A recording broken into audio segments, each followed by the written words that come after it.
Hey guys, welcome to Pep Coding. तो आज हम इस वीडियो में बात करेंगे data injection tools in GCP. तो अभी तक हमने कुछ कुछ हैंड्स ऑन कर रहे हैं अपने जीसीपी पर। तो अभी तक हम बैच डेटा पे वर्क कर रहे थे। किस पे वर्क कर रहे थे? हम बैच डेटा पे। ठीक है। तो जब हम बैच डेटा पे वर्क कर रहे थे, बेसिकली हम सिंपली डेटा सेट्स को लोड करते थे, वहां अपलोड करते थे या बकेट में डायरेक्टली स्टोरेज करते थे। बट जब हम एक्चुअली में बिग डेटा से डील करते हैं, तो हम स्ट्रीमिंग डेटा से जनरली डील करते हैं, राइट? कौन से डेटा से डील करते हैं? स्ट्रीमिंग डेटा से। तो स्ट्रीमिंग डेटा को हैंडल करने के लिए हमें डिफाइन करनी पड़ती है एक डेटा इंजेक्शन पाइपलाइन, राइट? तो इस स्ट्रीमिंग डेटा को हमें कैच करना है सबसे पहले। देन हमें इसके लिए एक पाइपलाइन डिफाइन करनी है। ठीक है। अब ये जो कैच करेंगे हम किससे करने वाले हैं? बेसिकली मल्टीपल सोर्सेस से हम इसको कैच करेंगे।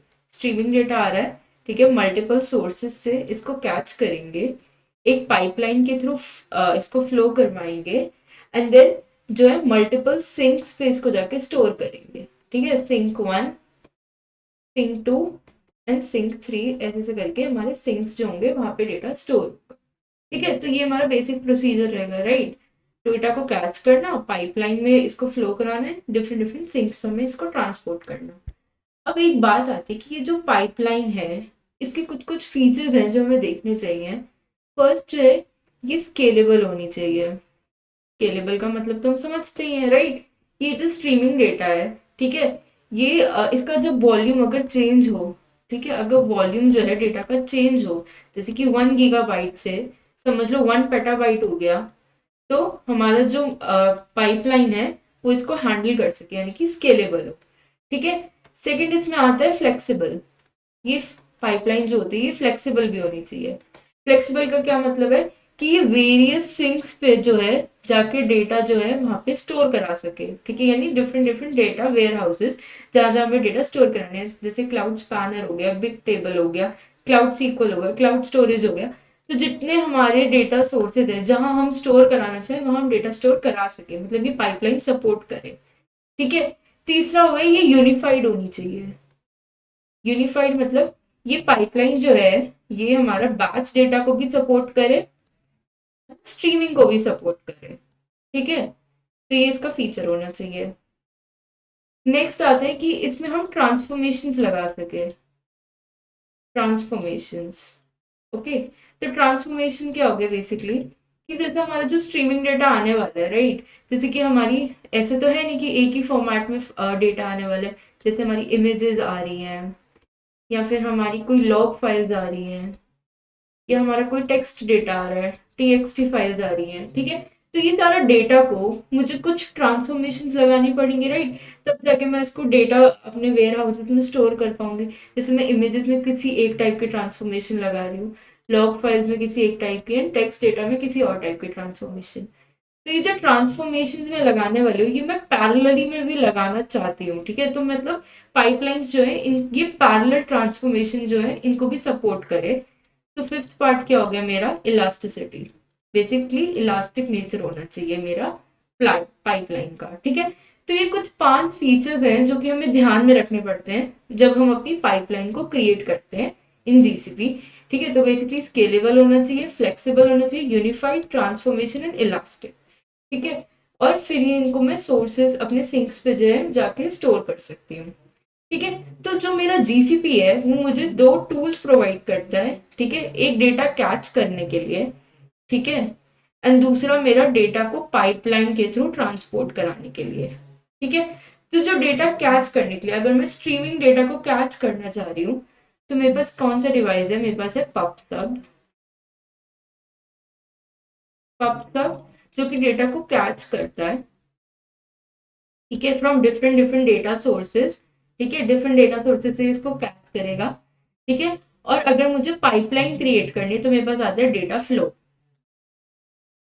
ठीक है, डेटा फ्लो जो है वो क्या करेगा? मुझे पाइपलाइन प्रोवाइड करके देगा जिसमें मेरा डेटा फ्लो कर सके, बेसिकली। ठीक है। तो सबसे पहले हम बात करते हैं पबसब के बारे में, जो कि डेटा को कैच करने वाला है इन जीसीपी। ये सब हम कहाँ काम कर रहे हैं? जीसीपी में, ऑब्वियसली। तो पबसब का जो मेरा फुल फॉर्म होता है ना, उसका मतलब यही होता है, पब्लिशर सब्सक्राइबर।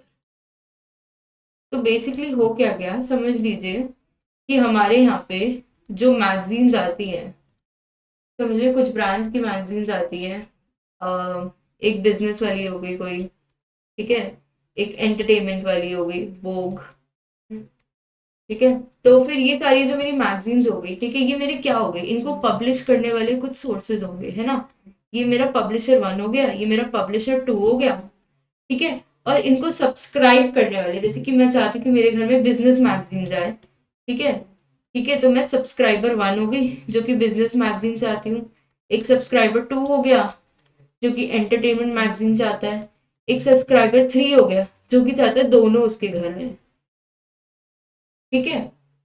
तो ये सारा जो ट्रांसपोर्टेशन वाला काम है, ठीक है, जो एक बंदा होगा जो कि साइकिल पे जाके ये सारी मैगजीन जो है हमारे घर डिलीवर करने वाला है, ठीक है। मतलब पब्लिशर और सब्सक्राइबर के बीच में जो ये डेटा कनेक्शन बनाने वाला है, ये मेरा कौन होता है, ये होता है मेरा पब्सब, ठीक है। तो बेसिकली इसका मतलब यही है, पब्सब का जो बेसिक रोल है, अगर हम इसको समझना चाहें, ठीक है, तो ये क्या करता है, ये हमारे एसिंक्रोनस, जो हमारा एसिंक्रोनस डेटा होता है ना, एसिंक्रोनस इवेंट्स या फिर डेटा जो हमारा जनरेट होने वाला है, जो कि बेसिकली बहुत ज्यादा मिलियंस ऑफ स्ट्रीमिंग डेटा जो हो गया, उनको ये कैच करता है फ्रॉम डिफरेंट सोर्सेस, ठीक है, और पाइपलाइन में ट्रांसपोर्ट करता है, ठीक है, पाइपलाइन बनाता है एक, ठीक है, एक पाइपलाइन जनरेट करता है बेसिकली, जो कि इन डिफरेंट सब्सक्राइबर्स को ये डेटा जो है वो पहुंचा सके, ठीक है, एसिंक्रोनस डेटा, ठीक है, एसिंक्रोनस डेटा के साथ ये डील करते हैं, यानी कि स्ट्रीमिंग डेटा को, ठीक है। एंड इसकी स्केलेबिलिटी पावर बहुत ज्यादा होती है, ठीक है, तो स्केलेबिलिटी बहुत ज्यादा होती है, ठीक है, स्केलेबिलिटी बहुत ज्यादा होती है। उसके अलावा ये रिलायबल भी होता है, ठीक है, क्या होता है, रिलायबल भी होता है। तो बेसिकली अगर हम देखा जाए, ठीक है, अगर बिल्कुल इसको प्रिसाइज में देखा जाए, तो पबसब के ना सिर्फ 3 रोल है, कंफ्यूज नहीं होंगे, ठीक है। ये हमारा बेसिकली डेटा प्रिपेयर करता है, ठीक है, पाइपलाइन को देने के लिए, ठीक है। तो बेसिकली ये डेटा रीड करेगा, पब्लिश करेगा, ठीक है, एंड राइट कर देगा, ठीक है, रीड राइट पब्लिश इस ऑर्डर में होगा, read write and then publish.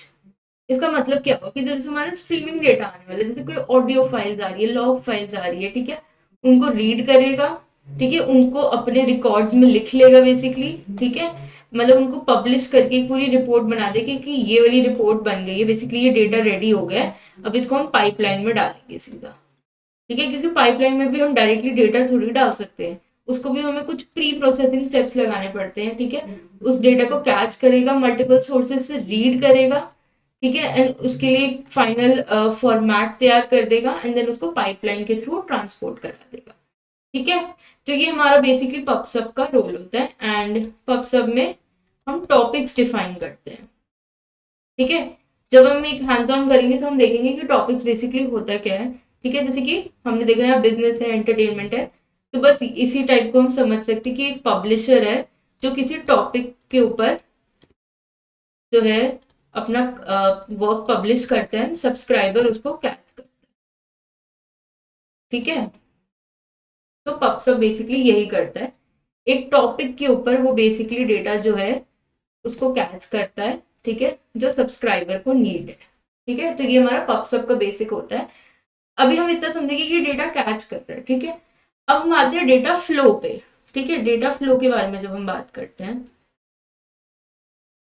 Data flow, तो डेटा फ्लो क्या है हमारा, ये हमें पाइपलाइन प्रोवाइड करता है, ठीक है, डेटा फ्लो हमें पाइपलाइन प्रोवाइड करता है, एंड ये हमें जो पाइपलाइन प्रोवाइड करने वाला है, ठीक है, ये हमें वो सारी फीचर्स के साथ प्रोवाइड करता है जो हमने वहां पे डिस्कशन किया, right, scalable, flexibility, elasticity, transformation capabilities. तो ये सारी जो हमारी पाइपलाइन किससे आने वाली है, डेटा फ्लो से आने वाली है, जो कि जीसीपी का टूल है ऑब्वियसली, ठीक है। तो ये सारे हमें जो है डेटा फ्लो हमें प्रोवाइड करते हैं, एंड नेक्स्टली ये जो डेटा फ्लो हमें पाइपलाइन प्रोवाइड करता है, ये हमारे जो होते हैं, ये किसके थ्रू हम ये कोड कर सकते हैं, बेसिकली पाइपलाइन को हम कोड के थ्रू बना सकते हैं, ठीक है। और वो हमें कौन प्रोवाइड करता है, उसका बैकग्राउंड क्या है, अपाचे बीम है। तो बेसिकली देखा जाए तो हमारे पाइपलाइन बनाने के कुछ बेसिक स्टेप्स होते हैं जो हमें फॉलो करने पड़ते हैं। तो स्टेप 1 क्या होता है? ठीक है, तो स्टेप्स पे जाने से पहले एक चीज हमें और पता होनी चाहिए कि जो हमारा डेटा फ्लो है, जो पाइपलाइन हमें प्रोवाइड करते हैं, ये हमारा batch as well as streaming data दोनों सपोर्ट करता है। ठीक है, तो जो हमने प्रॉपर्टीज सारी बात करी थी पाइपलाइन की होनी चाहिए, ठीक है, वो सारा हमें डेटा फ्लो जो है वो प्रोवाइड करता है। ठीक है, तो बेसिकली इसमें क्या करते हैं, हम पाइपलाइन खुद डिफाइन करते हैं। ठीक है, अपनी यूज केस के हिसाब से। ठीक है, किस तरीके का हमारा डेटा आने वाला है उस हिसाब से हमें पाइपलाइन डिफाइन करनी होती है। एंड हमें क्या क्या की फैक्टर्स जो होते हैं ध्यान में रखने पड़ते हैं, वो हमने ऊपर डिस्कस करे। ठीक है, तो डेटा फ्लो जो है वो हमें ये सारे फैक्टर्स जो है वो ध्यान में रखता है। उसके अलावा हम भी अपने कुछ कुछ की कंसिडरेशंस अपने डेटा के हिसाब से ध्यान में रखते हैं। एंड अपाचे बीम के थ्रू जो हमें इंटरफेस प्रोवाइड करते हैं, जिससे हम कोड करके अपनी डेटा फ्लो की पाइपलाइन जो है वो डिफाइन करते हैं। ठीक है, तो एक देखा जाए तो एक टिपिकल पाइपलाइन जो होती है उसके क्या स्टेप्स होते हैं, जरा उसको देखते हैं। तो यहाँ पे एक टिपिकल पाइपलाइन के मैंने स्टेप्स लिखे हैं। तो फर्स्ट क्या होता है हमारा, कि हम इनपुट देंगे ऑब्वियसली, फिर हम रीड करेंगे जो हमारे पास डेटा है, फिर हम उसमें कुछ फिल्ट्रेशन करेंगे। ठीक है, कुछ उसमें बैड मैसेजेस हो सकते हैं जो कि हमें रिक्वायर्ड नहीं है, जो हमारे डेटा को करप्ट कर रहे हैं। ठीक है, तो उस सबको फिल्टर करते हैं एंड फिर ग्रुप करते हैं किसी डेटा को मे बी। ठीक है, तो मतलब कुछ हम ग्रुप्स बना रहे हैं डेटा के, जैसे कुछ रेंज ऑफ वैल्यूज को हम एक साइड में रख रहे हैं और एक रेंज ऑफ वैल्यूज को इधर देखें, जैसे पॉजिटिव सेंटिमेंट्स यानी पॉजिटिव ट्वीट्स जो है हमने वो एक ग्रुप बनाया, नेगेटिव ट्वीट्स का हम एक ग्रुप बनाना चाह रहे हैं। ठीक है, फिल्टर टू लगाते हैं, कुछ सेकंड फिल्ट्रेशन करते हैं, देन ट्रांसफॉर्मेशन करते हैं डेटा पे अपनी एज पर आर रिक्वायरमेंट्स। ठीक है, देन वो ट्रांसफॉर्मेशन के बाद जो रिजल्ट आता है उसको लिखते हैं, राइट करते हैं एंड देन आउटपुट निकालते हैं, बेसिकली सिंक में जाके स्टोर कर देते हैं। तो these are the typical steps जो हमारी डेटा पाइपलाइन के होते हैं। तो ये कोई ऐसे जो कहते हैं पत्थर की लकीर नहीं है कि यही डिफाइंड स्टेप्स हैं, हम इसमें चेंजेस कर सकते हैं, बट ये जो होते हैं नॉर्मल जो होते हैं स्टेप्स होते हैं जो कि हमें फॉलो करने चाहिए when we are defining a data pipeline. अब जो हमारा जीसीपी है, ठीक है, उसमें हम डेटा पाइपलाइन के लिए क्या ये कोड लिखते हैं अपाचे बीम से? तो यस, हमारे पास चॉइस है, हम लिख भी सकते हैं, बट हमें जो है जीसीपी वो बहुत सारे बाय डिफॉल्ट हमें पाइपलाइंस जो है उनके टेम्पलेट्स प्रोवाइड करता है।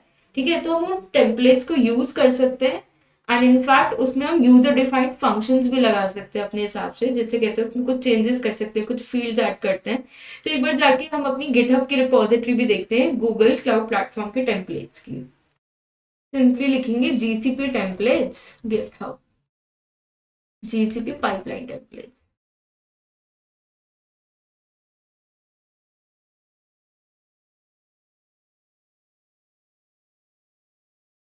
ठीक है, तो हमारे पास गिटहब की पाइपलाइन टेम्पलेट्स आ जाएंगी, Google cloud flow templates, cloud flow की टेम्पलेट्स है बेसिक। ठीक है, तो ये हमारा आ गया। ठीक है, तो ये हमारी क्लाउड फ्लो की टेम्पलेट्स आ जाएंगी, Google cloud flow template pipelines. ठीक है, तो ये हमारी पूरा अच्छा सा हमें एक डॉक्यूमेंटेशन भी दे रखी है। ठीक है, जो कि हमें बता रहा है कि हम कैसे स्टार्ट कर सकते हैं जावा 8 मैवन 3 जो है, हम इनसे मिलके एक पूरा वो भी बना सकते हैं अपनी पाइपलाइंस। ठीक है, अपाचे बीम जिसमें लिखी गई है बेसिकली, टेम्पलेट फाइल कैसे क्रिएट कर सकते हैं, एग्जीक्यूटिंग का टेम्पलेट फाइल यूजिंग यूडीएफएस। यूडीएफएस जो कि बहुत ही कमाल का फीचर है, यानी कि user defined functions which allow you to customize a templates functionality.